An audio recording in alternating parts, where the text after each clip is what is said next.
السلام علیکم، میں ہوں محمد سعید۔ کیا حال ہے آپ کے جی؟ خیریت سے ہیں؟ اللہ کا شکر ہے، میں بھی خیریت سے ہوں، اور آپ کی خیریت خداوند کریم سے نیک مطلوب چاہتا ہوں۔ آج جی 13 رجب ہے،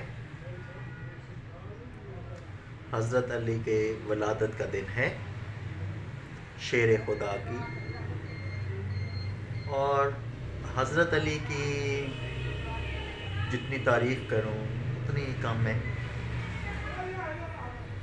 پیارے نبی کے چچا زاد بھی، اور پیارے نبی کی بیٹی حضرت فاطمہ جنت خاتون کے شوہر بھی، حضرت امام حسن اور حضرت امام حسین کے والد محترم بھی، اور سب سے بڑی بات شیر خدا، اللہ کے شیر۔ اور عاجزی کا یہ عالم تھا کہ مسلم امت کے امیر المومنین تھے، اور سوکھی روٹی پانی میں ڈبو ڈبو کے کھاتے تھے۔ انہیں اتنا احساس تھا پیارے نبی کا کہ وہ اتنی تنگی میں گزارا کر سکتے ہیں، تو میں کیسے خوشحالی میں گزارا کروں۔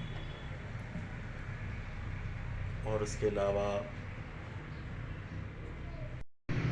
ہر سوال کا جواب وہ دے دیتے تھے، کیونکہ پیارے نبی نے فرمایا کہ میں علم ہوں اور علی اس کا دروازہ۔ ایک دفعہ ایک شخص نے آپ سے پوچھا کہ میں بہت پریشانی میں ہوں، بہت تنگی میں، افسردگی میں، اب یہ مجھے کیسے پتہ چلے کہ یہ مجھ پہ اللہ کا عذاب ہے یا امتحان؟ آپ نے اس سے کہا، اگر تم اس پریشانی میں بھی اللہ کا شکر ادا کر رہے ہو تو یہ سمجھ جاؤ کہ یہ اللہ کا امتحان ہے، اور اگر اس پریشانی سے تنگ آ کر تم بیزاری کے عالم میں ہو گئے ہو اور اللہ کا شکر نہیں ادا کر رہے، شکوہ شکایت کر رہے ہو، تو یہ سمجھ جاؤ کہ اللہ کا عذاب تم پہ آئے ہوئے۔ پھر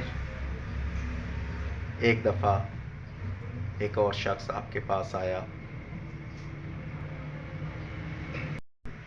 اس شخص نے پوچھا کہ مسلمان ہر جانور کو ذبح کر کے کھاتے ہیں، اس کی کیا وجہ ہے؟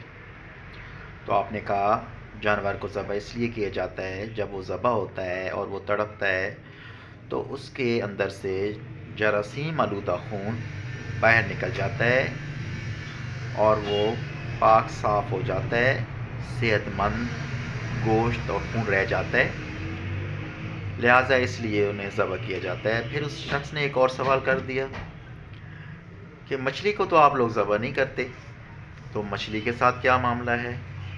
آپ نے فرمایا، مچھلی کو ذبح نہیں کیا جاتا، لیکن جب اسے پانی سے نکالا جاتا ہے تو وہ تڑپنے لگ جاتی ہے، اور تڑپتے تڑپتے اس کا خون سارا اس کے سر میں جمع ہو جاتا ہے، تو اس کے سارے جسم سے خون نکل جاتا ہے۔ جب اسے کاٹا جاتا ہے تو بعض دفعہ لوگ اس کے سر بھی پکاتے ہیں، لیکن آنکھیں اور اس کے اندر جمع ہوا خون ہٹا دیتے ہیں، لہٰذا وہ خون جراثیم آلودہ اس میں سے بھی نکل جاتا ہے۔ دیکھ لیں، پھر وہ لاجواب تھے۔ انہی الفاظ کے ساتھ اجازت چاہتا ہوں، دعاؤں میں یاد رکھیے گا، اپنا خیال رکھیے گا، اللہ حافظ۔